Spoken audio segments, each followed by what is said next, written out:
Assalamualaikum warahmatullahi wabarakatuh. Saya Putri Ramasari dengan NIM 2302115034 PAUD 1. Di sini saya akan menjelaskan materi tentang pemikiran pendidikan Hasan Langgulung. Siapa sih Hasan Langgulung? Hasan Langgulung merupakan cendekiawan muslim berkewarganegaraan Malaysia. Sebenarnya, beliau adalah putra asli Indonesia. Beliau dilahirkan pada tanggal 16 Oktober 1934 di Rapang, tepatnya di Sulawesi, Indonesia. Keluarga Hasan Langgulung cenderung mengikuti mazhab Syafi'i sebagai salah satu mazhab Sunni terbesar di kawasan Asia Tenggara. Hasan Langgulung telah menguasai dua bahasa, yakni bahasa Arab dan bahasa Inggris. Dengan bahasa Inggris, beliau dapat menjelajah barat dengan seluk-beluk pemikirannya. Dan dengan bahasa Arab, beliau dapat menjelajah Arab sekaligus dapat memahami Islam sebagai agamanya. Beliau adalah seorang cendekiawan muslim asal Indonesia berkewarganegaraan Malaysia yang mengenyam pendidikan tinggi di dua pusat pendidikan terpenting di dunia, yaitu Mesir dan Amerika Serikat. Hasan Langgulung menjadi tenaga dosen di berbagai perguruan tinggi di Malaysia, pengajar dan akademisi, kepala sekolah, asisten pengajar Amerika Serikat, asisten peneliti Saudi Arabia, konsultan psikologi Amerika Serikat.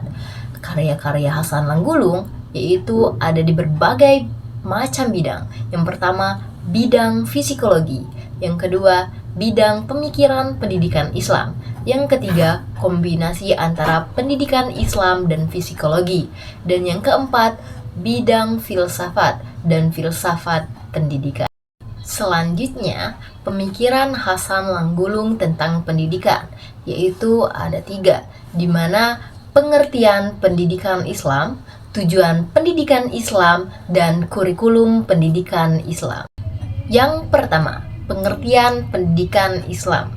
Hasan Langgulung menuliskan bahwa istilah pendidikan Islam Al-Tarbiyah Al-Islamiyah yaitu ada 8 pengertian dan dalam konteks yang berbeda-beda, yaitu yang pertama, pendidikan keagamaan Al-Tarbiyah Al-Diniyah. Yang kedua, pengajaran agama Al-Ta'lim Al-Islam. Yang ketiga, pengajaran keislaman Al-Ta'lim Al-Islami. Yang keempat, pengajaran keagamaan Al-Ta'lim Al-Diniyah. Yang kelima, pendidikan dalam Islam Al-Tarbiyah fi Al-Islam. Yang keenam, pendidikan di kalangan orang muslim Al-Tarbiyah inda al-muslimin. Yang ketujuh, pendidikan orang-orang Islam Tarbiyah muslimin al-Islam. Yang kedelapan, pendidikan Islam Al-Tarbiyah al-Islamiyah. Hasan Langgulung mencoba mendefinisikan istilah pendidikan Islam sekomprehensif mungkin dengan menggabungkan dua istilah, yaitu Al-Tarbiyah fi Al-Islam dan Al-Tarbiyah inda al-Muslimin.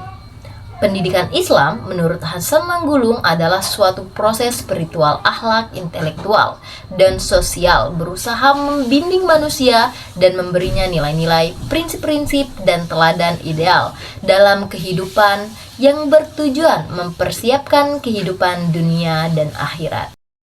Selanjutnya, tujuan pendidikan Islam.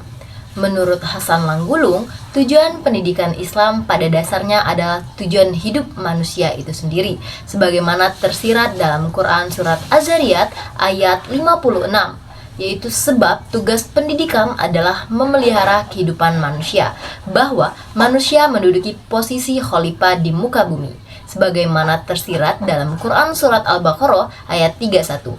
Manusia akan mampu mempertahankan kekhalifahannya jika ia dibekali dengan potensi-potensi yang membolehkannya berbuat demikian.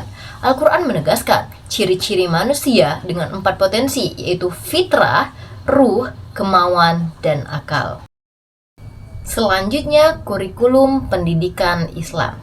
Menurut Hasan Langgulung, kurikulum adalah sejumlah pengalaman pendidikan, kebudayaan, sosial, olahraga, dan kesenian, baik yang berada dalam maupun di luar kelas, yang dikelola oleh sekolah dengan maksud menolongnya berkembang secara menyeluruh dalam segala segi dan mengubah tingkah laku mereka sesuai dengan tujuan-tujuan pendidikan.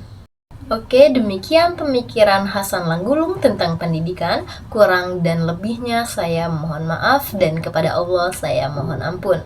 Akhir kalam, wabillahi taufiq wal hidayah. Wassalamualaikum warahmatullahi wabarakatuh.